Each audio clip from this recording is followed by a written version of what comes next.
ہے رات کا آنے والا، رات کو ظاہر ہونے والا، رات کو نمایاں ہونے والا، اور تمہیں کیا اندازہ ہوا کیا ہے وہ؟ کون سی چیز مراد ہے اس وقت؟ رات سے آنے والی کون سی چیز؟ رات کو تمہارے ذہنوں میں خیالات بھی آتے ہیں، رات کو کوئی مہمان بھی آ جاتا ہے، رات کو کوئی ڈاکو بھی آ جاتے ہیں، لیکن وما ادراک ما الطارق، تم نے کیا سمجھا کہ یہاں طارق سے مراد کیا ہے؟ النجم الثاقب، وہ ستارہ کہ جو تاریکی کی چٹان کو یا تاریکی کو چیرتا ہوا رات کو تمہیں آسمان پر نظر آتا ہے، یہ ہے وہ شہاب ثاقب جس کے ذریعے سے کہ ان بروج میں اللہ تعالیٰ نے حفاظت جو ہے وحی کی خاص طور پر حفاظت اور اپنے اور دوسرے احکام جو ہیں ان کی حفاظت کا سامان کیا ہے۔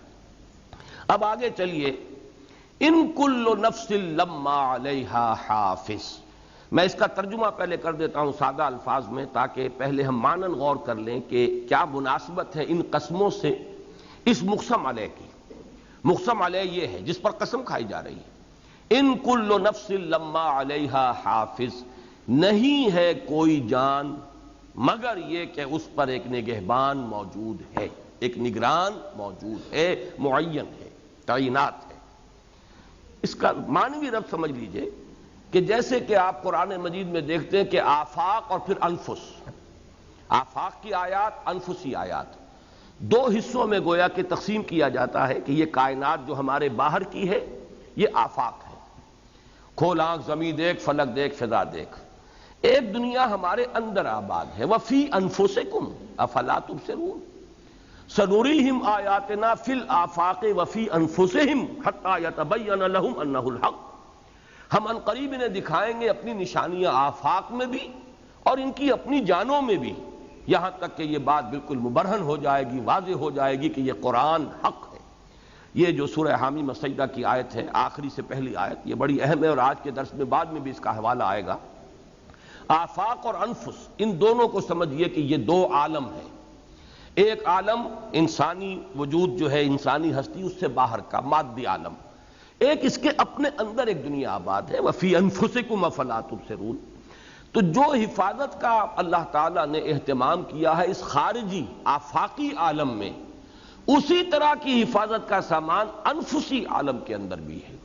ہر جان پر ایک نگران موجود ہے۔ یہ جان جو ہمارے اندر ہے، یہ نفس کہ جو ہمارے باطن میں ہے، اس کے اوپر بھی اللہ تعالیٰ نے ہر ایک کے اوپر ایک نگران مقرر کیا ہے۔ ان کل نفس لما علیہا حافظ، گویا کہ ان دونوں صورتوں میں جو ان کے مطالعے ہیں یعنی شروع کی آیات، ان کے اندر جو معنوی ربط ہے وہ یہ ہے کہ اس میں اشارہ تھا اس آسمانی حفاظتی انتظامات، آفاق کے اندر جو اللہ تعالیٰ نے جو شیاطین جن ہیں ان کی طرف سے حفاظت کا بندوبست کیا ہے، اور یہاں اشارہ ہو رہا ہے خود انسان کے اوپر جو نگرانی ہے اور جو حفاظت اس کی ہو رہی ہے۔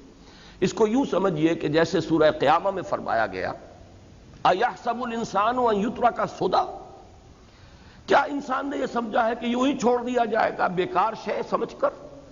یعنی یہ کہ انسان نے در حقیقت اپنے آپ کو بہت انڈر ریٹ کیا ہے، وہ اپنے آپ کو حیوان سمجھ بیٹھا ہے، جیسے اور حیوان ہے، گدھا ہے، گھوڑا ہے، بس یہ بھی ذرا سا سلائٹلی مور ایوالوڈ، ذرا ہائر لیول پر ہے ایوولوشن کے، باقی کوئی بنیادی فرق نہیں ہے۔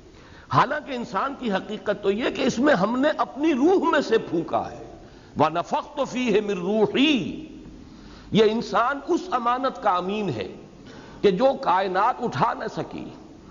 اِنَّا عَرَضْنَا الْأَمَانَةَ عَلَى السَّمَاوَاتِ وَالْأَرْضِ وَالْجِبَالِ فَأَبَيْنَ أَن يَحْمِلْنَهَا وَأَشْفَقْنَ مِنْهَا وَحَمَلَهَا الْإِنسَانُ، انسان کو تو وہ امانت دی گئی، یہ امانت وہ روح ربانی ہے۔ کائنات میں کوئی اور نہیں ہے کہ جو اس کا تحمل کر سکتا کوئی، لیکن یہ کہ اس انسان نے اس کو اٹھایا ہے، یہ امانت دی گئی ہے۔ خَلَقْتُهُ بِيَدَيَّ، ہم نے اپنے دونوں ہاتھوں سے بنایا ہے۔ یہ انسان وہ ہے کہ جس کے اندر دونوں عالم جمع ہیں، اس میں عالم خلق بھی ہے، عالم امر بھی ہے۔ عالم خلق سے اس کا مادی وجود ہے، اس کا جسم ہے، اس کا حیوانی وجود ہے، یہ زمین سے بنا ہے، مٹی سے بنا ہے، مادی ہے، اور عالم امر سے اس کی روح ہے۔ یسألونک عن الروح قل الروح من امر ربی وما اوتیتم من العلم الا قلیلا، جو جنات ہیں وہ صرف عالم خلق کی شے ہیں، باقی جتنی مخلوقات ہیں صرف عالم خلق کی شے ہیں سوائے فرشتوں کے کہ وہ صرف عالم امر کی شے ہیں۔ لیکن انسان ہے کہ جہاں دونوں عالم آ کر جمع ہو گئے ہیں، اسی لیے فرمایا خلقتہ بیدی، اپنے دونوں ہاتھوں سے۔